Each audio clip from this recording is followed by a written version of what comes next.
네, 이번 시간에는 자바의 상수의 표현에 대해서 확인해 보도록 하겠습니다. 상수라는 건 어떤 의미를 가지고 있죠? 네, 바로 변경되지 않는 불변의 값을 상수라고 표현합니다.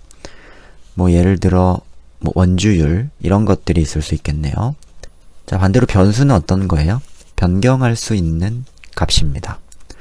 자, 그렇다면 저희 이전 시간에 final 키워드에 대해서 확인을 해봤는데 그 final 키워드가 붙었다라고 해서 단순히 상수라고 표현할 수 있을까요? 단순히 final만 붙인다라고 해서 상수가 되지는 않습니다. 왜냐하면 생성자를 통해서 각각 다른 값을 나타낼 수 있었죠. 자, 그러면 자바에서 이 상수 표현은 어떻게 할 수 있냐? 바로 한 개 생성하겠다라는 의미의 static과 변경의 금지를 의미하는 final을 동시에 붙이시면 상수의 표현이 되겠습니다. 자, static은 한 개 생성하는 의미를 가졌죠. 그리고 final은 변경의 금지였습니다. 자, 아래 보시는 것처럼 static과 final을 동시에 붙이시게 된다면 이건 상수의 표현이 됩니다. 자, 굉장히 길어졌네요. 여러분이 상수에서 알아두셔야 될 거는 상수의 변수명을 작성해주는 규칙이 있는데요. 모두 대문자로 작성해 주시는 게 하나의 관례입니다. 자, 아래 예시를 보죠. 파이값, 원주율이죠.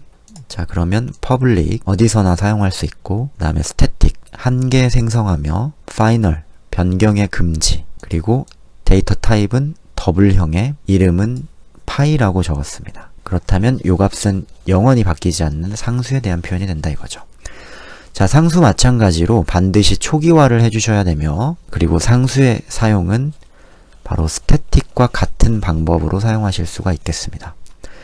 코드로 확인해 보도록 하겠습니다.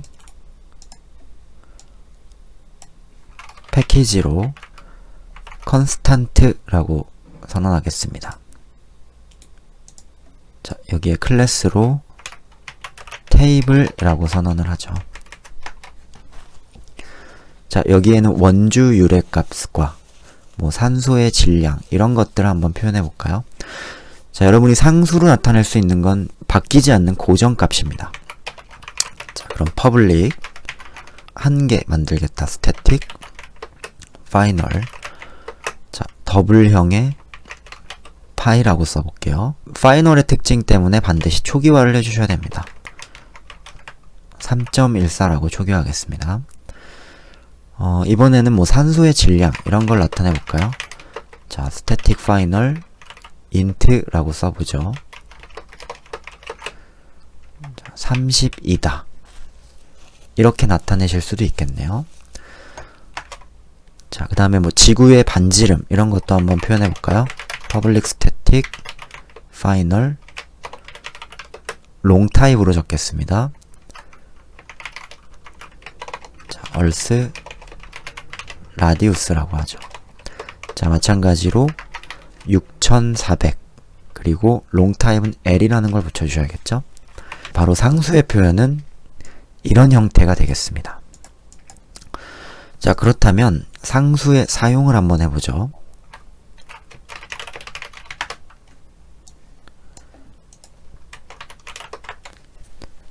자, 이 메인 클래스에서 여러분이 테이블 안에 있는 저 상수를 사용하고 싶다면 어떻게 하면 될까요? 테이블 객체를 생성할 필요가 있나요? 아닙니다. 바로 static 키워드의 장점을 살려서 상수의 사용은 클래스 이름으로 접근해서 사용하게 되겠습니다. 바로 테이블 클래스에 점을 한번 찍어 보시면 네, 바로 이쪽에 보이시는 것처럼 SF static과 final 키워드가 동시에 표현이 되죠. 바로 이렇게 나타내는 애들이 상수입니다. 자, 마찬가지로 table.o2라고 하시면 상수의 사용이고요. table.py라고 하시면 마찬가지로 상수의 사용이 되겠습니다. 네, 굉장히 쉽죠?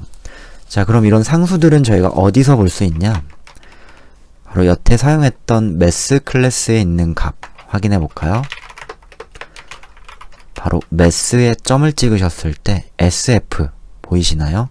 바로 이런 값들이 상수에 대한 표현이 되겠습니다. 그래서 저희는 사용하실 때 바로 클래스 이름점으로 접근해서 빠르게 표현하는 이런 방식을 씁니다. 어렵지 않으시죠?